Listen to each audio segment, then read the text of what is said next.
Hello viewers, আসসালামু আলাইকুম। Share করব শিলপাটায় বাটার ঝামেলা ছাড়া একদম সহজ পদ্ধতিতে টাকি মাছ ভর্তা রেসিপি। অনেকেই আছেন যাদের ভর্তা ভীষণই পছন্দ, যে কোনো ভর্তা হলেই শুধুমাত্র ভর্তা দিয়েই ভাত খেয়ে ফেলতে পারেন। আশা করছি আজকের এই ভর্তা রেসিপি তাদের কাছে ভীষণই ভালো লাগবে। তো চলুন দেখে নেই টাকি মাছ ভর্তার জন্য কি কি উপকরণ লাগছে। টাকি মাছগুলোকে খুব ভালো মতো পরিষ্কার করে নিয়েছি।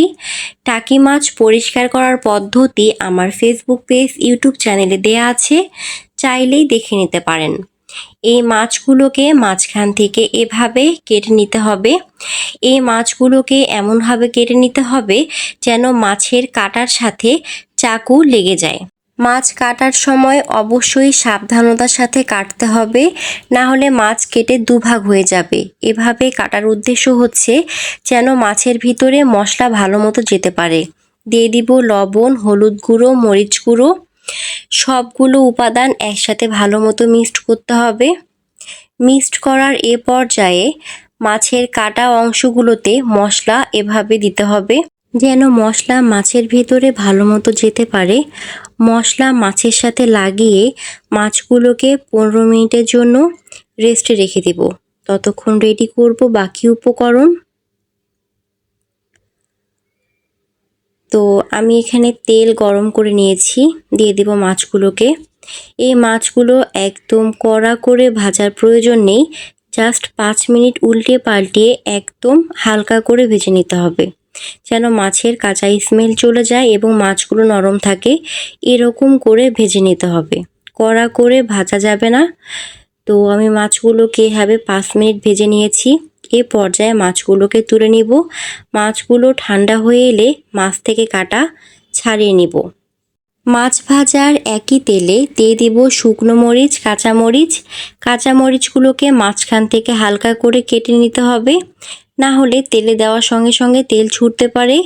কেটে নিলে তেল আর ছুটবে না। মরিচ ভাজার এ পর্যায়ে এলে মরিচগুলোকে তুলে নিব। দিয়ে দিব এখানে পেঁয়াজ কুচি। সবগুলো উপকরণ একসাথে ভাজবো না, এক একটা ভাজার টাইমিং এক এক রকম।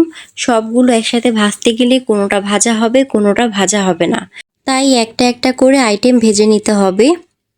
পেঁয়াজ ভাজার এ পর্যায়ে দিয়ে দিব রসুন কোয়া। রসুনগুলোকে কয়েক সেকেন্ড ভেজে নিব। এ পর্যায়ে দিয়ে দিব মাছ। আমি মাছগুলোকে অফ ক্যামেরায় কাটা ছাড়িয়ে নিয়েছি। মাছ দিয়ে কয়েক সেকেন্ড ভেজে নিব। এ পর্যায়ে দিয়ে দিব এখানে আদা কুচি। আদা কুচি দিয়ে আর 2 মিনিট ভেজে নেওয়ার পরে নামিয়ে নিতে হবে। এর বেশি ভাজলে ভর্তা খেতে ভালো লাগবে না, বেশি কড়া হয়ে যাবে। তো এ পর্যায়ে এলে চুলা থেকে নামিয়ে এটাকে ঠান্ডা করে ব্লেন্ডারে নিয়ে নিব।